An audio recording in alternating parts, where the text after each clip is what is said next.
인물 읽는 여자가 8번째 인물을 읽습니다. 오늘의 인물은 실험 심리학 및 생리학자 파블로프의 개로 유명한 이반 페트로비치 파블로프입니다. 이 영상은 위키백과 사이트 원더풀 마인드, 네이버 심리학 사전에서 발췌한 내용들로 구성되어 있습니다. 이반 파블로프는 러시아 반사학에서 크게 영향을 받은 실험적 생리학자였습니다. 행동주의의 확실한 선조라고도 불립니다. 의심할 여지 없이 그는 현재 세계에서 가장 유명한 심리학자 중 한 명으로 여겨지고 있습니다. 그는 객관적이고 엄격한 실험 방법을 옹호했습니다. 그 당시의 생각에서 벗어난 인물 중 한 사람이었다고 하죠. 많은 사람은 이반 파블로프가 동물 소화계통, 특히 개에 관한 연구 때문에 고전적 조건 형성의 아버지라고 여긴다고 합니다. 그의 발견으로 인해 그는 시간적 근접성, 즉 조건 반사의 법칙을 공식화하게 되었습니다. 파블로프는 1849년 9월 중앙 러시아 랴잔에서 태어났습니다. 시골 목사의 맏아들이자 교회지기의 손자였던 그는 11살에 신학교에 들어가서 신학, 고전어, 철학을 배웠고 과학에 대한 관심을 키워나갔습니다. 1870년 파블로프는 신학교를 떠나 상트페테르부르크 대학교에 들어갔습니다. 그곳에서 전공으로 생리학을, 부전공으로 화학을 공부했습니다. 끼니를 거르기 일쑤였던 가난 속에서도 파블로프는 저명한 생리학자들의 지식을 스펀지가 물을 빨아들이듯 받아들였다고 하네요. 가정교사 일과 조교 수입으로 근근히 대학을 다니던 그는 1883년 상트페테르부르크의 임페리얼 의학 아카데미에서 박사학위를 받게 됩니다. 파블로프는 1881년 작가 도스토옙스키의 친구인 지적이고 매력적인 여인과 결혼했습니다. 그러나 결혼 초기에는 가난 때문에 서로 떨어져 살아야만 했고 그는 자신의 업적을 자신이 편안한 연구를 할 수 있도록 평생 헌신한 부인에게 돌렸다고 하죠. 그러고는 상트페테르부르크의 임페리얼 의학 아카데미에서 의사 자격을 취득하게 됩니다. 1884년부터 1886년까지 심장혈관 생리학자 루트비히와 심장생리학자 하이덴 하인의 지도 아래 독일에서 연구를 했는데 루트비히와 공동으로 연구하면서 파블로프는 순환계에 대해 독자적인 연구를 시작하게 됩니다. 1888년부터 1890년까지는 상트페테르부르크에 있는 보킨 실험연구소에 있으면서 심장의 생리와 혈압 조절에 관하여 연구하였습니다. 그는 능숙한 외과 의사가 되어 마취를 하지 않고도 고통 없이 개의 대퇴부 동맥에 카테터, 즉 소변을 배출시키는 관을 주입하고 다양한 양리적, 정서적인 자극이 혈압에 미치는 영향을 기록할 수 있었다고 하죠. 1890년 그는 임페리얼 의학학회의 생리학 교수가 되어 1924년 사임할 때까지 일하였습니다. 새로 설립된 실험의학연구소에서 그는 외과 수술 후 건강을 유지하는 데 필요한 설비에 큰 관심을 기울여 동물을 대상으로 외과적인 실험을 시작하였습니다.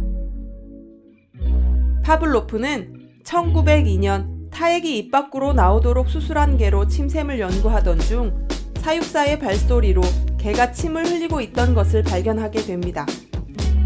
이 계기로 고전적 조건화 실험을 실시했다고 하죠. 하지만 개를 이용한 실험 때문에 동물 학대를 했다는 비평을 받기도 했다고 합니다.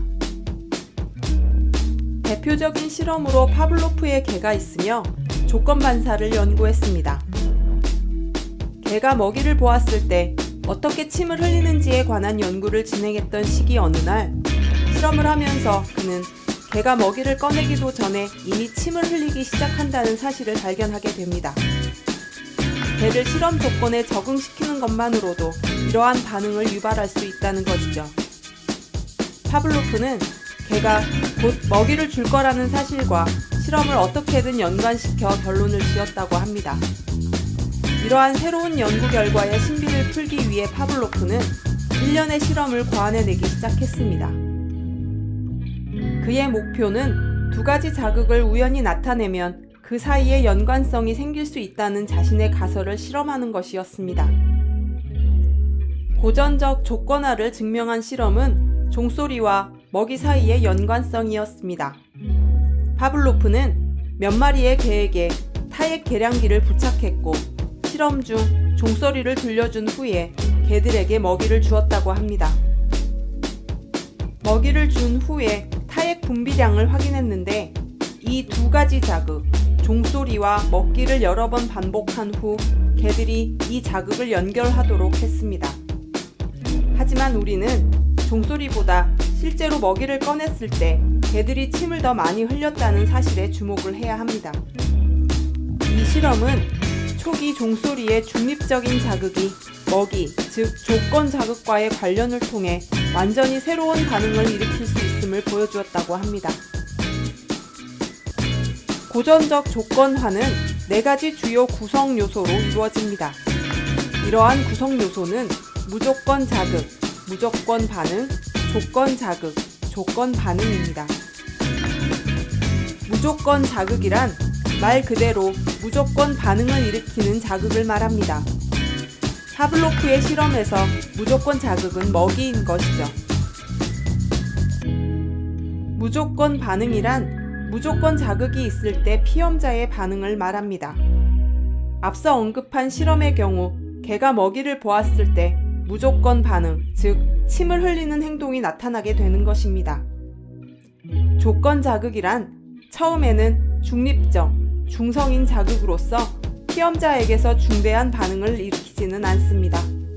그러나 무조건 자극과의 연관을 통해 새로운 반응을 일으킬 수 있습니다. 이 파블로프의 실험에서의 조건 자극은 종소리입니다. 조건 반응이란 조건 자극을 도입한 후의 반응을 말합니다. 이 실험의 경우 종소리만 들었을 때 개들이 침을 흘리는 행동이 조건 반응인 것입니다. 이 고전적 조건화라고 불리게 되는 그 당시의 학자들은 이 현상에 대해 열광하였고 훗날 스키너에 의해 조작적 조건 형성이 추천되면서 한 단계 더 발전하게 됩니다. 고전적 조건화는 앞에서 언급한 구성 요소의 상호작용으로 이루어집니다. 무조건 자극과 함께 중립 자극을 제시할 경우 대체로 중립 자극이 조건 자극으로 바뀌는 것이죠.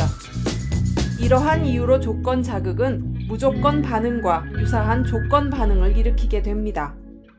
이처럼 두 가지 다른 자극의 연관성에 반응하여 새로운 학습 과정이 나타나게 됩니다. 고전적 조건화에 관한 모든 연구는 우리가 인간 학습의 많은 측면을 이해하는 데 도움이 되었고 덕분에 우리는 공포감을 예측하고 감정을 새로운 자극에 연계시킬 수 있게 되었습니다. 파블로프의 연구는 오늘날 우리가 학습 및 조건화에 대해 더 많이 이해할 수 있도록 해주는 부치를 붙이게 된 것뿐만 아니라 마케팅 상황에서 많이 사용되기도 합니다. 향기 마케팅, 제품 용기, 매장의 배경음악 등과 같이 감각을 활용한 마케팅의 기저를 이루고 있으며 나아가 광고 중 대다수가 고전적 조건화 기법을 활용하고 있다고 할 수 있습니다. 고전적 조건화 이후 조작적 조건화는 개인이 수동적으로 반응하게 되는 반사 반응과 중립 자극이 연합되는 것으로서 버러스 스키너는 고전적 조건화에서 발생하는 반응을 반응 행동이라고 명명했습니다.